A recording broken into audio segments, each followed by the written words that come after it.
Ya, terima kasih Mbak Aisyah. Tadi kita melanjutkan bahwa sebenarnya seberapa besar kekuatan Iran untuk melakukan perang total ini melawan Amerika Serikat? Akankah mampu benar-benar untuk jor-joran melawan Amerika dalam hal ini? Baik, kalau kita lihat sebenarnya Iran ini resilient karena buktinya dia sudah diembargo selama kurang lebih 40 tahun tetapi sampai sekarang dia masih berdiri. Dan kemudian kemampuan militer yang tadinya kita remehkan di awal peperangan itu ternyata bisa menghadapi negara dengan kekuatan militer terbesar di dunia. Nah, sekarang kita berada di dalam posisi yang cukup menarik karena dalam konflik ini tuh ada sekitar 3 tahapan nih. Tahapan pertama itu adalah penyerangan untuk kemudian bisa menggulingkan rezim, kita sudah melalui itu dan gagal total, Epic Fury dan Roaring Lion. Yang kedua, ini permasalahan kontrol atas Selat Hormuz dan kita juga sudah mengalami hal itu. Kita masuk ke tahapan ketiga, yaitu bagaimana kemudian ya konflik ini dapat diselesaikan gitu. Nah, sekarang kita bisa melihat bahwa eskalasinya masih terus naik turun. Kenapa? Karena kedua negara saat ini itu terjebak dalam yang namanya adalah teori chicken game theory, ya, di mana keduanya tidak mau nih kalah karena deeskalasi. Maka dari itu dua-duanya mengekskalasi terus-menerus karena mereka merasa bahwa kalau saya deeskalasi, saya akan merugi. Nah, menariknya selama kemarin jeda MOU kemarin, baik Amerika Serikat maupun Iran, dua-duanya ini sama-sama sejujurnya kelelahan, ya. Amerika Serikat ini kelelahan karena hampir 50% stockpile munitionnya itu digunakan di Timur Tengah, sementara dia masih harus menggunakan deterrence ya di kawasan seperti Indo-Pasifik atau kemudian Eropa. Nah, sementara Iran, saya kira mereka sebenarnya ini cukup kelelahan secara ekonomi. Meskipun mereka resilience, tetapi memang ini berdampak besar embargo Amerika Serikat. Pertama, kita lihat ya, blokade Amerika Serikat itu membuat Iran merugi sekitar 435 juta US dollar ya di dalam satu hari. 13 miliar dalam satu bulan, berarti itu kan angka yang cukup besar. Itu sama jumlahnya seperti anggaran pertahanan Iran sekitar 11 miliar US dollar dalam waktu 1 tahun gitu. Nah, akan tetapi yang cukup menarik dari Iran, menjawab pertanyaan Mbak Zila tadi, Iran ini sebenarnya memiliki kapasitas untuk bisa melakukan replenishing supply mereka itu dengan cukup kuat, dengan cukup cepat. Kenapa? Karena kalau kita lihat misalnya saja produksi dari drone Shahid 136 ya dalam satu bulan dia bisa menghasilkan sekitar 50 sampai 100 model gitu dan itu sebenarnya angka yang cukup besar. Sekarang kita lihat dari Amerika Serikat, mereka membutuhkan waktu kurang lebih 4 tahun untuk bisa memproduksi dengan skala penuh di awal perang ini. Itu kan sebenarnya kemampuan yang sangat berbeda jauh. Nah, sekarang kita lihat sebenarnya Iran sendiri ini sudah lama dihajar Amerika Serikat untuk menerima punishment dalam artian apa? Dilemahkan itu kekuatan-kekuatan ekonominya, termasuk diantaranya adalah menghilangkan kemampuan mereka untuk bisa beroperasi sebagai masyarakat modern dengan menghancurkan pabrik petrokimia, jembatan, lalu fasilitas publik ya, kemudian pembangkit listrik dan lain-lain. Jadi yang sebenarnya diincar oleh Amerika Serikat adalah mencoba untuk memiskinkan Iran, menghilangkan kapasitas Iran untuk bertahan sehingga Iran kembali ke meja perundingan. Jadi kita sebut namanya adalah coercive diplomacy. Nah, akan tetapi yang perlu kita waspadai, tadi kita bicara tentang domestik di Amerika Serikat.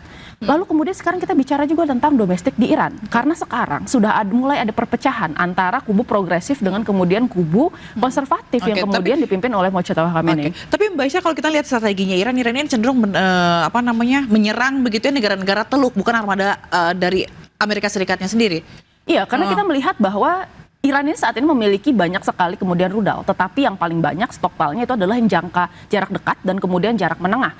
Kita bisa melihat sebenarnya rudal Iran ini menarik karena pertama, ternyata tidak ada yang menyangka bahwa pertama, cost trap strategi yang dilakukan oleh Iran itu bekerja dengan menembakkan begitu banyak drones untuk menghalau Iron Dome dan kemudian sistem pertahanan dari negara-negara tersebut. Dan ternyata rudal Iran ini dia memiliki proyektil yang bisa berubah-ubah gitu ya, terutama misalnya kita bicara tentang Sejil gitu. Nah, menarik di sini kita melihat bahwa Iran menganggap bahwa base-base Amerika Serikat itu merupakan representasi dari Amerika Serikat. Tetapi ini juga merupakan bentuk deterrence dari Iran. Bahwa setiap kali Amerika Serikat menyerang 1 kali lipat, maka Iran akan membalas 1,5 kali lipat. Bahkan yang terbaru ketika kemudian pangkalan-pangkalan yang ada di Qatar, lalu di Kuwait, lalu kemudian ada di Bahrain, itu sudah rendered incapable dan kemudian rusak parah. Nih kita tahu bahwa ada beberapa fasilitas yang sebenarnya dipindahkan ke Jordania. Oleh karena itu Jordania yang tadinya ini jarang diserang, sekarang kemudian mengalami serangan yang cukup berat.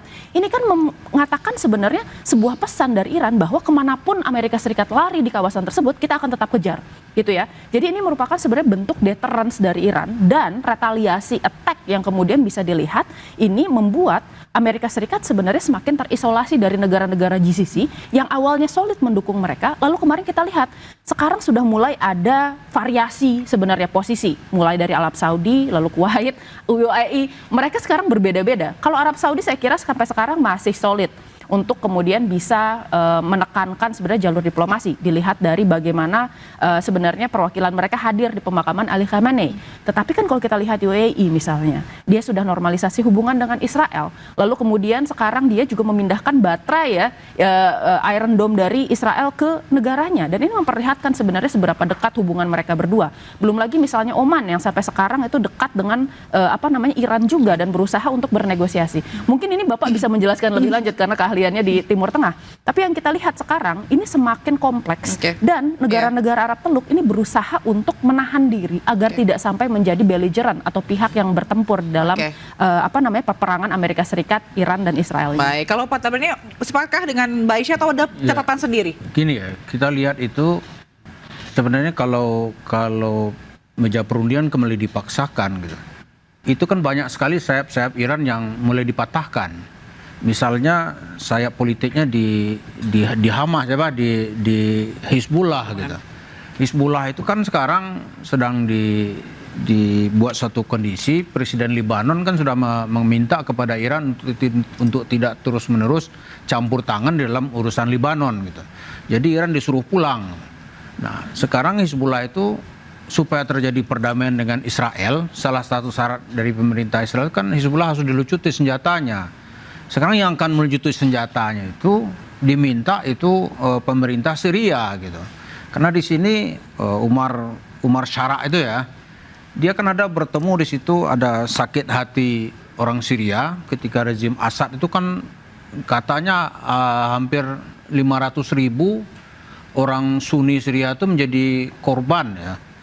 Kalau dilihat itu pelakunya saat itu tuh adalah pasukan Hizbullah gitu. Nah sekarang bertemulah suatu kondisi, jadi kepentingan Amerika, Lebanon, Syria, Israel itu bertemu gitu. Bagaimana melucuti senjata Hizbullah gitu. Nah kalau ini terjadi, Hizbullahnya kan nggak mau dilucuti, karena di situ banyak juga mantan-mantan pasukan Bashar al-Assad itu, serangkan larinya ke Lebanon Selatan itu. Jadi itu satu. Ini kalau situasi ini Iran tidak mengajak perang total, dia sudah akan kalah di Lebanon Selatan gitu. Kalau terjadi perdamaian, maka proksi Iran di Hizbullah ini sudah nggak ada gitu. Sekarang tinggal satunya proksinya lagi itu di Houthi Yaman gitu.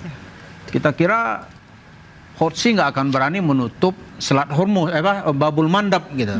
Kalau Selat Babul Mandab ditutup, dia akan menjadi musuh dari negara-negara Eropa Barat yang sebelumnya belum terang-terangan menyatakan perang gitu ya. Tapi kalau itu ditutup 18 km jaraknya ditutup, mengancam perekonomian global gitu.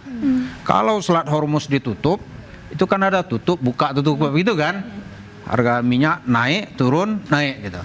Tapi belum semua negara merasa terancam gitu. Tapi kalau Selat Babul Mandab yang ditutup, semua negara akan terancam. Jadi kita lihat lama-lama kemampuan Iran ini ya, karena dia lama di embargo ya, di embargonya lama sekali gitu.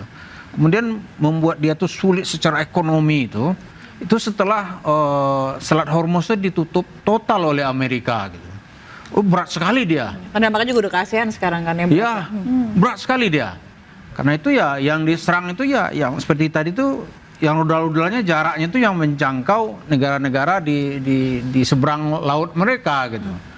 Lalu kalau ini berkepanjangan, kan sekarang Uni Emirat Arab kan juga sudah menandatangani kerjasama memproduksi rudal drone murah gitu yang diproduksi oleh Ukraina. Kan Ukraina kita lihat berapa waktu lalu itu bisa menembus Moskow kan, drone murah gitu. Diproduksi juga secara massal. Jadi kita lihat untuk ke depan ini ya perangnya akan makin panjang nih. Karena produksi Iran itu drone rudal tuh banyak sekali dia punya ternyata. Oke. Banyak sekali. Oke. Lalu kita melihat bagaimana dampaknya nanti terhadap negara-negara lain atau dampak global dari perang berkepanjangan ini. Tapi jangan dijawab dulu, Pak Tabrani, karena kita akan jeda terlebih dahulu. Pemirsa jangan kemana-mana, tetaplah bersama kami.